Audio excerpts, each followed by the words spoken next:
Welcome to the Healthy Matters podcast with Dr. David Hilden, primary care physician and acute care hospitalist at Hennepin Healthcare in downtown Minneapolis, where we cover the latest in health, healthcare, and what matters to you. And now, here's our host, Dr. David Hilden. Hey, everybody, and welcome to episode 4 of the Healthy Matters podcast. I'm your host, David Hilden. Today, we're going to be talking about hair loss. Have you ever noticed that your shower drain's starting to look like it needs its own hairbrush? If so, you are not alone. Hair loss happens to millions of people, men and women, and it's one of the most common reasons people see a dermatologist. Today, we're getting to the root, and that pun was fully intended, of why hair loss happens, what's normal, what's not, and what you can actually do about it. So joining me today is Dr. Audrey Jacobsen. She is the Chair of Dermatology here at Hennepin Healthcare in Minneapolis, and she is someone who helps patients understand, prevent, and treat hair loss all the time. Audrey, thanks for being here and welcome to the show. Thank you for having me. I'm excited to talk about hair loss. Okay, start with the basics then about hair loss. We all know what it is, your hair falls out, but what is it from a medical perspective? What is actually happening? Yeah, so really what's happening is that your hair is coming out from the root, right? And there's different causes for that. So it's really important to know, what is really, like you said, the root cause of your hair loss. So either there's some damage going on underneath the scalp, or your hair is just transitioning to a phase where it naturally wants to fall out. So let's talk about that second half first. So some people lose a ton of hair and some people don't lose much at all. Is that just in the normal population that you lose your hair? Is that supposed to happen? Yeah, so I think that actually gets to the two most common causes of hair loss that I see in clinical practice. So that's going to be your hormone or age-related hair loss. Sometimes that's called male or female pattern baldness. I don't like to call it baldness because you might not go bald from that, and that tends to scare patients. Right. But people know what you're talking about. They do. The receding hairline and all that. Exactly. And then there's that other type of hair loss, which is that sudden shedding of hair loss that people say have after like a very stressful event, and that's called telogen effluvium. Those are the two most common types of hair loss that I see. So let's do the male or female pattern hair loss, because that's what I think a lot of people think of. There's probably a lot of men out there who says, yeah, my hair started leaving when I was 30, and others are 85 years old and they're still got a full head of hair. But it's both men and women, right? Correct. And why does it happen? So that is all related to, I would say, genetics and hormones, right? So I see men and women with this. Men, it's more common. You have that classic receding hairline around the temples and then that top of the scalp there. Women also get it too, but it happens to tend to be more in that top of the scalp, that crown. But what people don't understand is that it's really genetics, right? So when I see patients with this, I go, tell me about your family members. Did anyone else in your family have thinning hair, or any males in your family kind of go bald at an early age? That's really important. And when we also talk about hormones related with this, I encourage patients, I say, it's not that your hormones are out of whack. There's nothing wrong with them. It's just that those hair follicles are more sensitive to the normal hormones in your body, and that is related to genetics. And that's why you might have that early hair thinning. What's a hair follicle? So hair follicle is like the little tube that your hair grows out of from the scalp.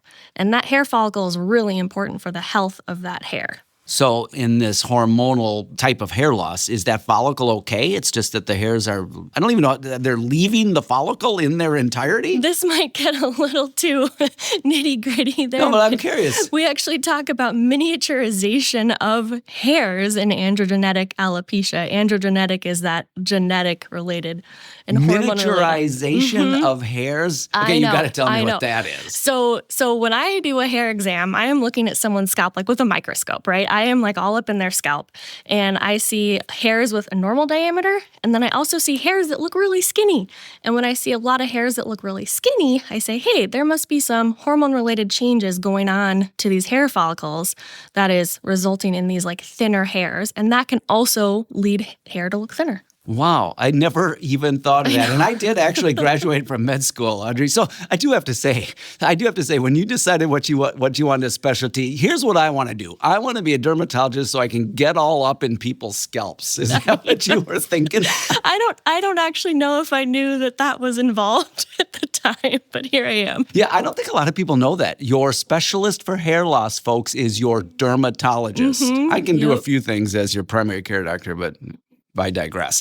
Okay, so the hairs fall out in both men and women. How common is this? It's really common. I don't have an exact percentage for you, but I sometimes quote like 50% for women and maybe even more common for men. It's super common. It may be just your hair is slightly thinner, but you're not going to go bald, right? Or it's to the point where men will go bald at an early age. It just really depends. There's a huge variety. And there's a variety of when it starts too? Exactly, yeah. So especially for men, they may start noticing it in their 20s, even, when they're a teenager, if they have a really strong family history of it.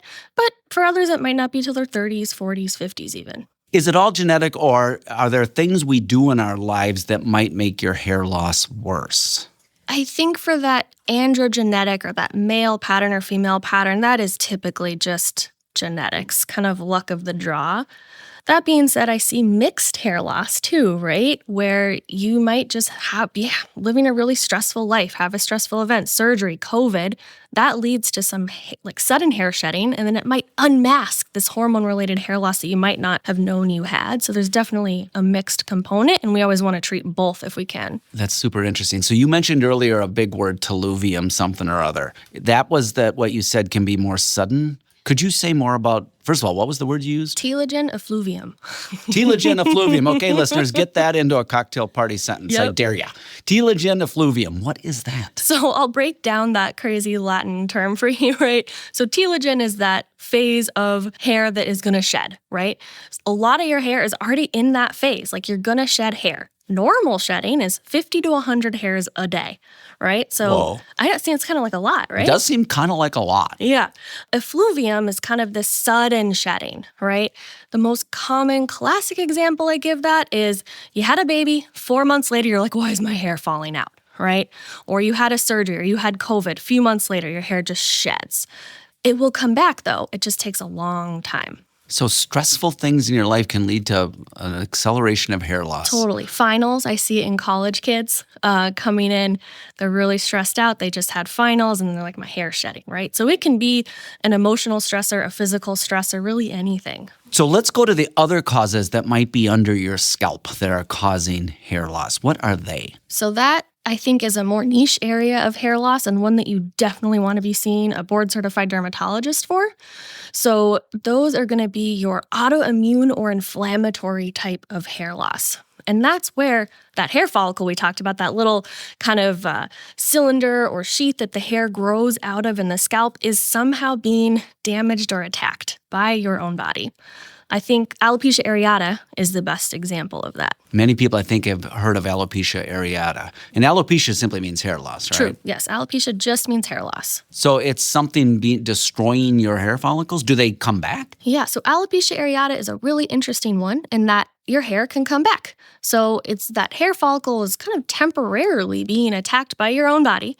And then if we treat it with the right medications to kind of calm down your immune system, say, hey, don't attack your own hair. You don't need to attack your own hair. It's yours, right? We can get that hair to grow back. What other kinds are there? Yeah, so there's these inflammatory types of hair loss. And those are actually, I would say, more serious medical conditions where there's actual damage happening to the hair follicle. And that can actually lead in what we call scarring alopecia or scarring hair loss, where the hair follicle gets so damaged that it gets scarred and you cannot grow a hair out of that hair follicle again. So it can lead to more permanent hair loss or hair thinning. Those are the ones that we need to catch as early as possible. So on any of these, how does your daily stress or your nutrition or your other medical conditions affect hair loss? So I think when I talk to patients about hair loss, I like to take a whole body approach, right? I might ask about mental health, depression, anxiety, other things that might be exacerbating their hair loss. We know that skin health, hair health is all linked, and I am a huge proponent of getting patients mental health care if they need. So we'll address that if we need to. You did talk about nutrition. There are a few labs that I might check on a patient if I'm worried about any type of hair loss because I just want to promote a healthy environment for hair growth. It may not be the main cause of their hair loss, but we might check things like iron, your thyroid, maybe your zinc, maybe your vitamin D, just to make sure we've really optimized a good environment for hair growth. What about medications people take or supplements or chemotherapy? I suppose chemotherapy causes hair loss. Let's put that aside for a second. What about other medications? Do you see much effect on the normal, usual stuff people are taking? Not the normal, usual stuff, I would say. I will say I have a lot of patients come in with biotin.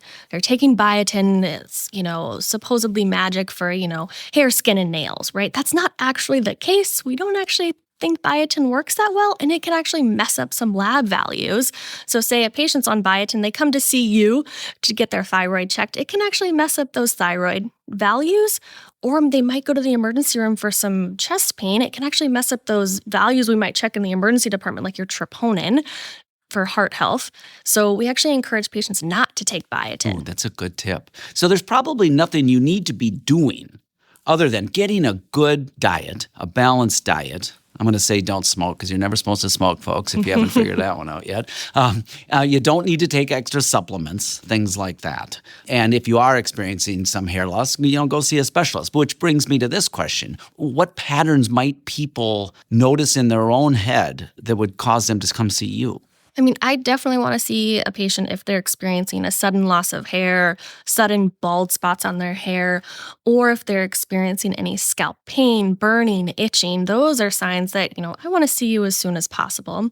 If you've noticed that gradual hair thinning over time, for sure, I still want to see you, but it may not be as urgent as some of these other types of hair loss where we're going to need to start some pretty intense treatments right away to prevent more loss. So before you go see your dermatologist and that more gradual stuff, go buy a lint trap for your shower. Maybe that's what you need to do. I'm going to go back to chemotherapy. We're not going to get into a lot of detail about cancer treatments and chemotherapy, but why does it cause hair loss, or some of the chemotherapies cause such substantial hair loss? Yeah, so remember how we talked about that hair follicle. So that's kind of that cylinder, that sheath that the hair grows out of. Chemotherapy targets that hair follicle because it has really rapidly dividing cells. If you think about cancer cells are rapidly dividing, they're growing.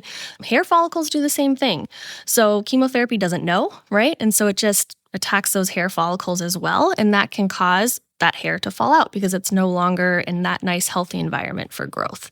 When it does come back, does it come back just like your previous hair? Because I've heard some people say it came back curly or fuzzy or something. Yeah, so the hair follicle shape and orientation affects how your hair grows. So if that's been damaged by chemotherapy, your hair might grow back a little bit different when it comes back. So we are talking about hair loss with dermatologist Dr. Audrey Jacobsen. She is the Chair of Dermatology at Hennepin Healthcare here in downtown Minneapolis. We're going to take a short break, and when we come back, we're going to discuss the diagnosis of hair loss, available treatment options, and we'll find out if there are ways to prevent or reverse it. So stick around. We'll be right back. When Hennepin Healthcare says, "We're here for life," they mean here for you, your life, and all that it brings. Hennepin Healthcare has a hospital, HCMC, a network of clinics in the metro area, and an integrative health clinic in downtown Minneapolis. They provide all of the primary and specialty care you'd expect to find, as well as services like acupuncture and chiropractic care. Learn more at hennepinhealthcare.org. Hennepin Healthcare is here for you and here for life.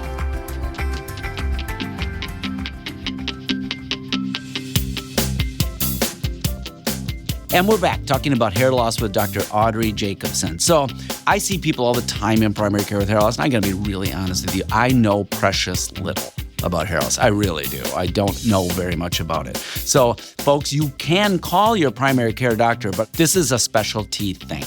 You might have your first visit with your primary doctor. If you don't know who to call, go see them. They can look at it and see if it's anything to be worried about, but they'll probably do this as well. Make sure you see a dermatologist who does this. So they come see you. They're in your clinic. What do you do? Do you do tests? Do you look at it real close? What do you do? Yeah. So first of all, I'm going to talk to my patient, right? We're going to ask a that's whole crazy. history. I know. We talk to our patients in dermatology too. We're going to ask a lot of questions about their family history, their personal history, stressors in their life, other medical conditions. And then we're also going to do a really good hair and scalp exam, right? So I'm going to get out my dermatoscope. That's kind of like my microscope. So I'm going to be looking at Is it just scalp. like a Sherlock Holmes, spyglass kind of thing? I totally feel like Sherlock Holmes every day. day in clinic. Except you call it a dermatoscope? It's a dermatoscope, yep. And then after I look at the scalp, at that point I'm going to have a good idea of what type of hair loss is going on. I'll oftentimes get some blood work. We talked about some of those kind of vitamins and minerals we might get. Rarely I'll do a biopsy. If I'm not really sure, or I'm like, is this a scarring type of hair loss, or is this just regular hormone genetic, that androgenetic hair loss, we might do a biopsy. I don't do biopsies as much on the scalp, but it's definitely something we can do. Can you usually just kind of tell the scalp looks okay, everything's looking okay down underneath your hair? Yeah, so there's a lot of clues, especially if I'm using my fancy dermatoscope, that can tell me, how are the hair follicles doing? Is there inflammation? Is there no inflammation? Do we need a biopsy or not? Because just under the hair on your scalp is skin. So Yep. you can kind of get down there and look at it. Yeah, but if we do need to do a biopsy, it's about a 5-minute in-office procedure that we can do that same day. Oh, that's good to know. Yeah, so it's not some massive thing where you're going to an operating room or anything not at like that. all. Would you just take a little piece of the skin? Yeah, or? we numb up the skin with an injection of anesthesia. Then we take I call it a tiny cookie cutter kind of cylinder of the scalp. Then we put in 1 or 2 stitches and then we're done. Oh, okay. So that's not a very big deal if you do need that, folks. Okay, so let's say they have the androgenetic, the hormone-related, the genetic-related hair loss. What treatment options are available? Really good question. So I like to break those treatment options into 2 categories. So I talk about hair growth. We want to help grow the hair. And then for some patients, we want to say, hey, we kind of want to block that hormone that's causing that hair loss in the first place. And there's different medications, topically or oral, that we can combine to kind of treat both of those areas. So promoting hair growth and then also blocking that male hormone that causes the hair loss. So start with the topicals. Do they work? They do. So that's going to be your topical minoxidil. A lot of people know it as Rogaine, but minoxidil is the generic version, and studies do show that it is effective when used regularly. So what people have told me, especially women, oh boy, I'm gonna get this thing that grows hair. I'm gonna look like a hairy gorilla. When it's all done. I take it it's not like that. Definitely not the topical version of minoxidil, because that's just going to treat locally wherever you put it. The oral version of minoxidil, right, which you may know is a blood pressure medication, we use in low doses for hair growth. One of the most common side effects is hair growth. And in women, that could mean some extra chin hairs that they might have to pluck. Okay, so that is a thing because it doesn't really know which hair follicles to go after. Exactly. And if you have a hair follicle on your face, even women, exactly. you could have some hairs growing where you didn't really want them. Exactly. Do you use systemic or oral minoxidil on women, though? I do. I use systemic minoxidil. Really, it's so common now, actually. It's getting extremely popular. And it's nice for people who don't want to have to put kind of a greasy or messy solution in their hair every single day, who prefer a pill. So you take this thing every day. Does it make the hairs you have grow better, or does it grow new ones? What does it do? So ideally, it would make the hairs you grow a little bit more effectively or thicker, right? And then that can lead to, a thicker overall head of hair. Okay, what other treatments? I take it those are the ones to make your hair grow better. Yes. What are the ones to block the hormones? What do you do? So you're going to know a lot of these medications from internal medicine, right? So we can use finasteride. Which I use for prostates. Exactly.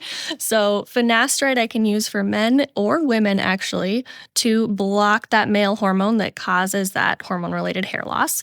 And then for women, I can use another pill called spironolactone as well that also helps block that male hormone. But both of those do come with some potential side effects that makes it important to see, your dermatologist to talk about those before you start. Right, because they are altering your hormones in your body. They're blocking androgens. They're anti-androgenergic. Oh, that's a mouthful. We're recording this in the morning. Yes. So they block like testosterone and hormones that tend to make you lose your hair. Exactly. Is it common to do just one of those, the minoxidil, or is it common to do just the hormone blockers, or is it usually both? What do you do? I talk with my patients about what they want to do. If they're a little nervous about pills and side effects, we might say, hey, let's just start with some topical minoxidil and see how that goes. If they're coming in really motivated and they're okay with some of the potential side effects of some of the pills, they say, I want it all, we'll definitely do combined treatment. It sounds like there's some decent treatments out there if you're having this type of hair loss. That's my take home from that, is that some things there's some relief for you out there, listeners. Okay, what about procedures or lasers or implants or transplants or I don't know, all the stuff you hear about? There's a lot out there. A lot of these other procedures are not covered by insurance, unfortunately, so they get to be quite pricey. I think we're starting to get more and more studies that show in certain populations they might be effective. So things like platelet-rich plasma injections, right? Whoa. Or microneedling. There's people who specialize in those procedures. I don't specialize in those procedures, but I can get you to the right person who does do them if you have the extra dollars in your bank account to afford it. Okay, so, and is that hair transplants too? I never understood this. I've been practicing 25 years. I never quite got the hair transplant thing. That, what, do you take a hair follicle from somewhere else, or what do you do? You do. So there's certain hair follicles on your head that are more sensitive to those hormones. So what you do in a hair transplant is you take hair follicles from areas that are not sensitive to the hormones, and then you put them in the areas where you're having hair loss. Well, I know. That sounds like not something I do. That sounds like quite the procedure. Okay. And I will say none of those procedures are magic, right? They're going to be an add-on treatment to whatever medical therapy that you're on. So I don't want patients to think, wow, I can't afford this treatment. I'm so sad I can't get it. It would make my hair so much better. Like, no, they're really just an add-on to kind of our big hitters, which are going to be the minoxidil or the finasteride. Okay, that's actually good to know. You don't have to go first to those things. Exactly. Yeah. Okay. What about over-the-counter stuff? People, I bet, are just inundated with things that claim to help hair growth. Right. Shampoos or pills or supplements. Is there anything to those? There's so much out there. There's maybe a couple of supplements that have some small amount of data that show that they're effective, but those studies are also sponsored by the manufacturer, so I'm always skeptical of that. I really think it comes down to seeing a dermatologist, getting those high-value labs checked like we talked about, determining the cause of hair loss before wasting a bunch of money on these over-the-counters. Yeah, one thing it will do is it'll cause your wallet to be thinner. Yes. I don't know if it'll cause your hair to be thicker, but those things will cause your wallet to be thinner. They're expensive. There's one that's over $80 a month, right? That's a lot of money for something that may or may not help. Yeah, exactly. So when you do these treatments, what kind of time frame are people talking about? In next week, do you suddenly have a big head of hair? Is it something you notice a month later, a year later? And do you do it forever? How does it work? So I tell patients that this is really slow and really frustrating. I do a 6-month follow-up as the first follow-up. For the first one. And that depends on the type of hair loss. 6 months is general for that, female or male pattern baldness that we've been talking about. If it's something like a inflammatory or alopecia areata, we're going to do a much sooner follow-up. But for that most common type of hair loss, I do 6 months because that is how long it's really going to take for me to see if these treatments are working. And one other thing I counsel about is that minoxidil, when you first start using it, it can cause some hair shedding. So patients often come back and they'll say, this made it worse. I stopped it after a month. And I'm like, oh no, like what it's doing is we're getting rid of the hairs that are going to shed anyways, or making room for those new hairs that are going to grow. So it can be frustrating, especially at the start. Patience in this one sounds like it is probably frustratingly long for people. Okay, before I let you go, Audrey, let's play a little game here in the last segment of the podcast. You up for it? Okay, we're going to call it What's My Hairline? I'm kidding you. It's simple. I'm going to read you a few statements. You tell us if it's fact or fiction and maybe shed some light behind it. Sound good? Sounds good. Okay, first one. Wearing hats causes hair loss. True or not? I'm going to go with not true. Yeah, so a lot of people say this. I've never even really heard this myself, but I mean, baseball hats or your basic cowboy hat that I wear every day, that doesn't do it? I'm going to say no.